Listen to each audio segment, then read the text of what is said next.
നാടും നഗരവും അമ്പാടിയാകാനുള്ള ഒരുക്കത്തിൽ തന്നെയാണ് മഹാശോഭായാത്രയ്ക്കുള്ള ഒരുക്കങ്ങൾ അവസാന ഘട്ടത്തിൽ എത്തിച്ചേർന്നിരിക്കുകയാണ്. നമ്മൾ നേരത്തെ കൊച്ചിയിൽ നിന്നുള്ള വിശേഷങ്ങളാണ് കണ്ടത്. ഇനി നമുക്ക് നേരെ തിരുവനന്തപുരത്തേക്ക് പോകാം. തിരുവനന്തപുരത്ത് നിന്ന് ദിസ്ന സുരേഷും വീണ എം.എസും ചേരുന്നുണ്ട്. ആദ്യം വീണയിലേക്കാണ്. വീണ ഇപ്പോൾ നിൽക്കുന്നത് എവിടെയാണ്? അവിടെയുള്ള ഒരുക്കങ്ങൾ എങ്ങനെയാണ്? എന്തെല്ലാം കാഴ്ചകളാണ് അവിടെ നിന്നും നമ്മളോട് പങ്കുവയ്ക്കാനുള്ളത്?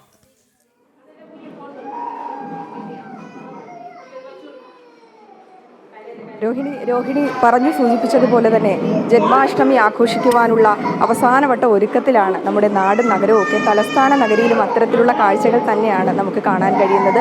ശോഭായാത്രയുമായി ബന്ധപ്പെട്ട നിരവധി കുരുന്നുകൾ ഉണ്ണിക്കണ്ണന്മാരായി ഒരുങ്ങുന്ന കാഴ്ചകളാണ് നമുക്ക് കാണാൻ കഴിയുന്നത്. ഗോപികമാരുണ്ട്, ഇവിടെ കരച്ചിലുകളുണ്ട്, ചിരിയുണ്ട്, അവരുടെ കുസൃതികളുണ്ട്. ആ ഒരു ഒരുക്കത്തിലാണ്. മുഖത്ത് ചായം തേച്ച് അങ്ങനെ വേഷങ്ങളൊക്കെ ധരിച്ചുകൊണ്ട് ആ അവസാനവട്ട ഒരുക്കത്തിലാണ് അവർ. ഒപ്പം ഒരുക്കാനായി മാതാപിതാക്കളുണ്ട്, ഒപ്പം സുഹൃത്തുക്കളൊക്കെ ചേരുന്നുണ്ട്. കുട്ടികളൊക്കെ ആ ഒരു സന്തോഷ നിമിഷത്തിനായിട്ട് കാത്തിരിക്കുകയാണ്. മഞ്ഞപ്പട്ടുടുത്ത് അതുപോലെ തന്നെ പീലി ചൂടി ഓടക്കുഴലൊക്കെ കയ്യിലേന്തി സന്തോഷത്തോടു കൂടി നിൽക്കുകയാണ്. കുട്ടികളുടെ മുഖത്തൊക്കെ നമുക്ക് പുഞ്ചിരിയാണ് കാണാൻ കഴിയുന്നത്. ഇവിടെ ഒരു കുരുന്ന് കരഞ്ഞുകൊണ്ടിരിക്കുകയാണ്. 3 വയസ്സുകാരനാണ്. ഒക്കെ ആ പിണക്കവും പരിഭവവും ഒക്കെ നമുക്ക് കാണാമെന്നുള്ളതാണ്.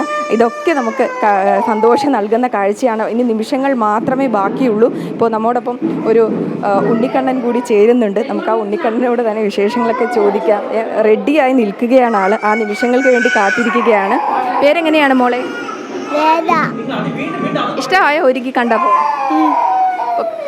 തലയിലപ്പോൾ പീലിയൊക്കെ ചൂടിയാണ് നിൽക്കുന്നത്. ആരാ ഒരുക്കി തന്നെ?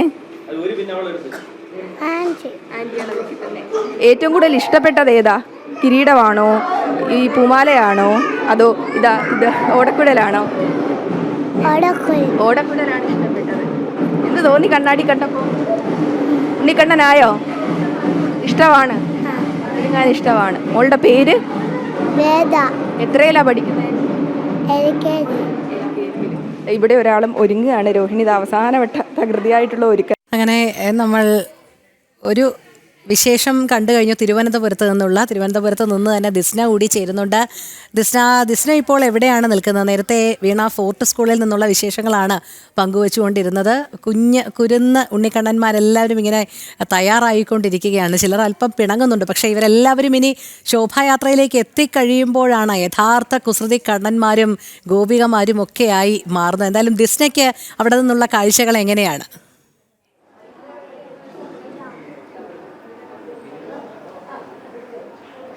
തീർച്ചയായും രാഹിണി, ഞാനിപ്പോൾ ഉള്ളത് വിഭാഗ് കാര്യാലയത്തിലാണ്. അനന്തപുരി വൃന്ദാവനമാകാൻ ഇനി നിമിഷങ്ങളുടെ കാത്തിരിപ്പ് മാത്രമാണ്. അതിനുള്ള തയ്യാറെടുപ്പുകളൊക്കെ ഇവിടെ തുടങ്ങിക്കഴിഞ്ഞു എന്ന് തന്നെയാണ്. ഉണ്ണിക്കണ്ണന്മാരൊക്കെ തന്നെയും ഒരുങ്ങി സുന്ദരന്മാരായി. നേരത്തെ രോഹിണി സൂചിപ്പിച്ചതുപോലെ ഇനിയാണ് ഇവരുടെ കുസൃതി നിറഞ്ഞ നടത്തവും കുസൃതിയും വികൃതിയും കളികളും ഒക്കെ തന്നെയും നമുക്ക് കാണാൻ കഴിയുന്നത് എന്ന് തന്നെയാണ്.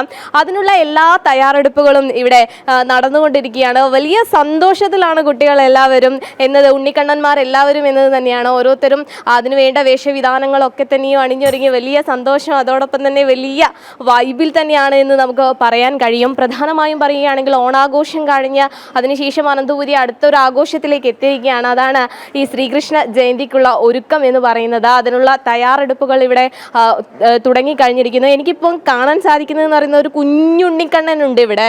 അവൻ ചെറിയൊരു പരിഭവത്തിലാണ്. അവനെ നേരത്തെ ഒരുങ്ങുമ്പോഴൊക്കെ കണ്ണിലൊക്കെ ഒരുക്കത്തിൻ്റെ ആ കൺമഷിയൊക്കെ പറ്റി എന്നൊക്കെ പറഞ്ഞ് വലിയൊരു കുഞ്ഞു കുട്ടിത്തമൊക്കെ ഇപ്പോഴേ അവൻ കാണിക്കാൻ തുടങ്ങി.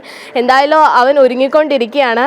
അതുപോലെ തന്നെ വലിയ രീതിയിലുള്ള ആളുകൾ, അതായത് കുറേ അധികം ആളുകൾ ഇവിടെ എത്തുന്നു. അവരെയൊക്കെ തന്നെയും ഒരുക്കുകയാണ്. ഒരുക്കിയതിന് ശേഷം അല്പസമയത്ത് നിന്ന് പാളയത്ത് നിന്ന് ഈ ഘോഷയാത്ര ആരംഭിക്കും എന്നത് തന്നെയാണ് നമുക്ക് അറിയാൻ സാധിക്കുന്നത്. നിരവധി കുരുന്നുകളാണ് ഈ ഘോഷയാത്രയിൽ പങ്കെടുക്കുവാൻ ഇവിടെ എത്തിയിട്ടുള്ളത്. അതിനുള്ള ഒരുക്കങ്ങൾ നടക്കുന്ന തിരക്കിലാണ് എല്ലാവരും. അതോടൊപ്പം തന്നെ ഗോപികമാരുണ്ട്, അതോടൊപ്പം തന്നെ മറ്റു വേഷങ്ങളും അണിനിരക്കുന്നു എന്നത് തന്നെയാണ് മറ്റൊരു സവിശേഷതയായി എടുത്തു പറയേണ്ടത്. ചേച്ചി, എന്തൊക്കെയാണ് ഒരുക്കങ്ങളൊക്കെ പൂർത്തിയായോ? വെപ്രാളത്തിലാണ് നമ്മൾ. 4 മണിക്ക് ഇവിടുന്ന് ഇറങ്ങണം എന്നുള്ളത്. അപ്പോൾ അതിനുള്ള ഒരുക്കത്തിലാണ്. ഈ കുഞ്ഞു കുട്ടികളൊക്കെ ഉണ്ടാവുമല്ലോ ഉണ്ണിക്കണ്ണന്മാരായിട്ട് വരുമ്പോൾ, അപ്പോൾ ഈ മേക്കപ്പ് ഇടാനൊക്കെ സമ്മതിക്കുമോ? ഇതേ കാണുന്നില്ലേ, അതുപോലെ ആയിരിക്കും. കുറച്ചൊരു പണക്കമൊക്കെ ആയിരിക്കും. പക്ഷെ ചിലവർക്ക് ഭയങ്കര ഇഷ്ടമായിരിക്കും. കാരണം ടി വിയിലൊക്കെ വരുന്നതൊക്കെ കാണുമ്പോൾ ഭയങ്കര ഇഷ്ടമായിരിക്കും ചിലവർക്ക്. അനന്തപുരി വൃന്ദാവനമാകാൻ ഇനി കുറച്ച് നിമിഷത്തിൻ്റെ കാത്തിരിപ്പ് മാത്രമാണ്. തീർച്ചയായിട്ടും. എല്ലാവരും വലിയ സന്തോഷത്തിലാണ് രോഹിണി. ഒരുക്കത്തിൻ്റെയും അതോടൊപ്പം തന്നെ നേരത്തെ സൂചിപ്പിച്ചതുപോലെ തന്നെ ചില കുട്ടികൾ വലിയ കുസൃതിയിൽ തന്നെ ആയിരിക്കും എന്ന് തന്നെയാണ് ഈ മേക്കപ്പ് ചെയ്യുന്ന ചേച്ചി ഉൾപ്പെടെ പറഞ്ഞു വയ്ക്കുന്നത്. അതുകൊണ്ട് തന്നെ വലിയ സന്തോഷത്തിലാണ് ശ്രീകൃഷ്ണന്മാരായി ഒരുങ്ങുന്നതിൻ്റെ, ഉണ്ണിക്കണ്ണന്മാരായി ഒരുങ്ങുന്നതിൻ്റെ കുസൃതി നിറഞ്ഞ ഭാവങ്ങളും അതോടൊപ്പം തന്നെ കുട്ടിത്തം നിറമുന്ന കുസൃതികളും ഒക്കെ തന്നെയും നമുക്ക് കാണാൻ കഴിയുമെന്നത് തന്നെയാണ്. ഒരു ഗോപികയൊക്കെ തന്നെയും ഇവിടെ ഒരുങ്ങുന്ന കാഴ്ച നമുക്ക് കാണാൻ കഴിയുന്നുണ്ട്. ഓടക്കുഴലൊക്കെ പിടിച്ച മാലയൊക്കെ ചാർത്തി വലിയ രസത്തോടു കൂടിയാണ് ഇവർ ഇതിനെ വരവേറ്റിരിക്കുന്നത് എന്ന് തന്നെയാണ് നമുക്ക് ഈ കാഴ്ചകളിൽ നിന്നൊക്കെ മനസ്സിലാവാൻ പോകുന്നത്. ഇനി അനന്തപുരി വൃന്ദാവനമാകാൻ നിമിഷങ്ങളുടെ കാത്തിരിപ്പ്, കുറച്ചു നേരം കൂടിയുള്ളൂ. മുഴുവനായും ഈ കുഞ്ഞുങ്ങളൊക്കെ ഒരുങ്ങി കുസൃതിയോടുകൂടി അവർ രംഗപ്രവേശം ചെയ്യും. ആ കാഴ്ച കാണാനാണ് ആളുകൾ നിൽക്കുന്നത് എന്ന് തന്നെയാണ് ഏറ്റവും എടുത്തു പറയേണ്ടത്. ചേട്ടാ, ശ്രീകൃഷ്ണ ജയന്തിയുടെ ഏകദേശം ഒരുക്കങ്ങളൊക്കെ പൂർത്തീകരിച്ചോ? ഏകദേശമായി. ഇപ്പോൾ ഒരു അരമണിക്കൂറിനുള്ളിൽ നമ്മൾ ഇവിടെ നിന്ന് തിരിച്ചിട്ട് നമ്മൾ ജനറൽ ഹോസ്പിറ്റലിൻ്റെ അവിടെ പോയിട്ട് അവിടെ നിന്ന് നമ്മളെല്ലാം ഒരുമിച്ച് ഘോഷയാത്രയായിട്ട് പാളയത്ത് ചെന്നിട്ട് പാളയത്ത് നിന്ന് ഒരുമിച്ചാണ് നമ്മളവിടുത്തെ ബാക്കി കാര്യങ്ങൾ നടക്കുന്നത്. ഈ ഉണ്ണിക്കണ്ണന്മാരുടെ കുസൃതികളും കൊഞ്ചലുകളും കാണാനാണ് എല്ലാവരും കാത്തിരിക്കുന്നത്. ഇനി കുറച്ച് നിമിഷങ്ങൾ മാത്രമേ ഉള്ളൂ. അതെ, ഇനി കുറച്ച് നിമിഷങ്ങൾക്കുള്ളിൽ ഉണ്ണിക്കണ്ണന്മാരുടെ കുസൃതികളെല്ലാം കാണാൻ സാധിക്കും. തീർച്ചയായും രോഹിണി, വലിയ സന്തോഷം തന്നെയാണ് ഇവിടെ കാണാൻ കഴിയുന്നത്. വലിയ ആഘോഷത്തിൽ എന്തായാലും വരും മണിക്കൂറുകളിലും നമുക്ക് ഈ വിശേഷങ്ങളൊക്കെ പ്രേക്ഷകരിലേക്ക് എത്തിക്കണം. അമ്പാടിയാകാൻ ഒരുങ്ങുകയാണ് വീഥികൾ. എല്ലാ ഒരുക്കങ്ങളും അവസാന ഘട്ടത്തിൽ എത്തിച്ചേർന്നിരിക്കുകയാണ്. തുടർന്നും ഉണ്ണിക്കണ്ണന്മാരുടെയും ഗോപികമാരുടെയും ഒക്കെ വിശേഷങ്ങളുമായി ഞങ്ങൾ എത്തും.